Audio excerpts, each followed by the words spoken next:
एक छोटे शहर में पापा बिल्ली और उसकी छोटी बेटी रहते थे। वे बहुत गरीब थे, लेकिन एक दूसरे से बहुत प्यार करते थे।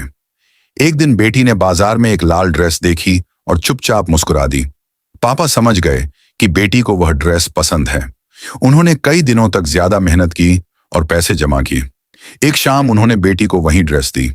बेटी खुशी से रो पड़ी और पापा को गले लगा लिया। सीख: सच्चे माता पिता अपने बच्चों की खुशी के लिए सब कुछ कर देते हैं।